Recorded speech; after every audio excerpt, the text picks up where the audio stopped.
నంద్యాల జిల్లా ఆలగడ్డ నియోజకవర్గంలో మరిన్ని నూతన పరిశ్రమలను తీసుకుని వచ్చి నిరుద్యోగులకు అండగా నిలుస్తామని ఆలగడ్డ ఎమ్మెల్యే భూమా అఖిలప్రియ హామీ ఇచ్చారు. ఉయ్యాలవాడ మండలంలో గోవిందపల్లె గ్రామంలో సోమవారం 400 కోట్ల వ్యయంతో నిర్మించ తలపెట్టిన సోలార్ పవర్ ప్రాజెక్టు నిర్మాణం పనులకు ఎమ్మెల్యే భూమా అఖిలప్రియ శంకుస్థాపన గావించారు. ఢిల్లీకి చెందిన సెల్ కంపెనీ సౌజన్యంతో 350 ఎకరాల విస్తీర్ణంలో సోలార్ పవర్ ప్రాజెక్టును చేపట్టారు. మాకు ప్రతిపక్షంలో ఉన్నప్పుడు ఆవేశాలు వస్తాయి, అధికారంలోకి వచ్చిన తర్వాత కేసులు పెడతాం, మీ అంతు చూస్తామని అనుకుంటామే తప్ప అధికారంలోకి వచ్చిన తర్వాత మంచితనం మాత్రమే చూపిస్తున్నామని నేను కూడా మొన్న చంద్రబాబు నాయుడు గారికి చెప్పడం జరిగింది. కానీ ఎవరైతే తప్పుడు కేసులు పెట్టారో, ఎవరైతే అవినీతి చేశారో, ఎవరైతే ఆలగడ్డని బ్రష్ లేపాలని చెప్పి చూసారో వాళ్ళని మాత్రం వదిలిపెట్టే ప్రసక్తే లేదని చెప్పి మరొకసారి మీ అందరు కూడా నేను తెలియజేసుకుంటున్నాను.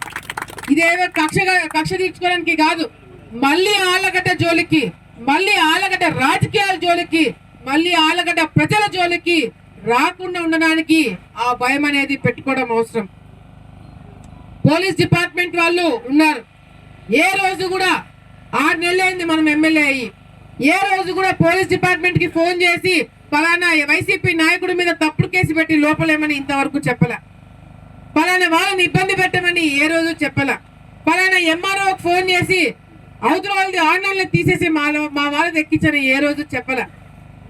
ఈ రోజు మేము అడుగులేసేది కూడా అభివృద్ధి వైపు, ఉద్యోగాల వైపు, పరిశ్రమల వైపు, రోడ్ల వైపు.